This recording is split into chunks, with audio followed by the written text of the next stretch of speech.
This tutorial will cover what to do and what not to do when streaking a plate in the lab.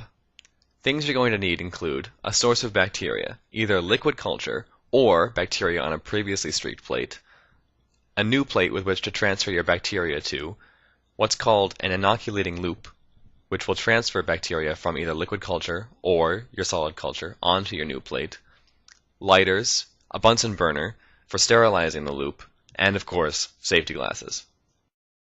Before you do anything else, it's important to label your new plate, writing down all words and symbols identifying the contents. When you do this, be sure not to label the cover of your plate. You should always label the bottom, as covers can fall off and get mixed up easily. Also be sure to label the plate with the date it is inoculated, and sign it with your initials. In our example here, we have Bacillus megaterium, 2010 by the American Automobile Association. The Bunsen burner is fueled by gas and will never burn unless its hose is connected to a valve located on the workbench and the valve is open. Once the gas is flowing, use the provided torch or flint to ignite the fumes. The wire end of the inoculating loop needs to be heated to redness with the Bunsen burner to sterilize it. You will have to flame the loop again after every bacterial transfer, so you can keep the burner going until you are done or for any reason leave your work area.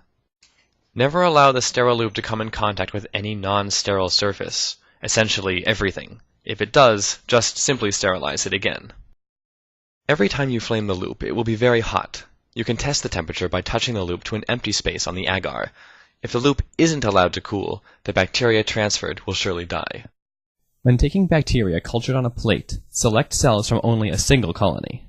Whenever you work with plates, never completely remove the cover as you seriously risk contamination. It is also good to avoid sneezing, coughing, and digit flailing. Even breathing can be risky. The best practice is to hold the cover just above the plate, tilted slightly to allow for access while reducing the risk for contamination from airborne particulates. When taking bacteria from a culture in liquid media, start by removing the cap from the container without placing it down. Once the cap is removed, use the loop to collect a small portion of the culture and return the cap to the container. As always, be mindful of contamination. A hot loop is not a concern with liquid media, as it will be safely cooled on contact. To streak your new plate, touch the loop to the agar near the plate's edge and gently stroke it back and forth across about 1/3 of the agar's surface, to cover it with bacteria. You will perform strokes like this 2 more times, and after every time you will have to re-sterilize the loop. You will not, however, take any more bacteria from a culture. Instead, you will use the sterile loop to effectively drag bacteria from the area just streaked into an adjacent 1/3 of the agar's surface, spreading out the cells. Be sure to only pull the loop across the first third once, making the rest of the strokes in the second third only. Finally, drag cells from the second third into the final third, spreading them into the remaining space on the plate.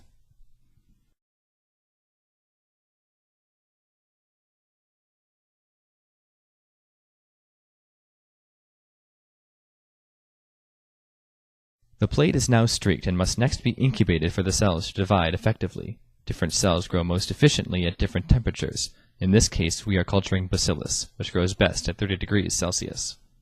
Incubators in the lab are clearly marked with their maintained temperatures and are located in the back.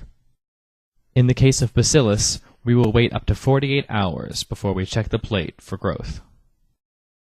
Plates should always be stored upside down to prevent moisture buildup on the cover from dripping on the bacteria and to prevent the accidental removal of the cover when trying to lift the plate.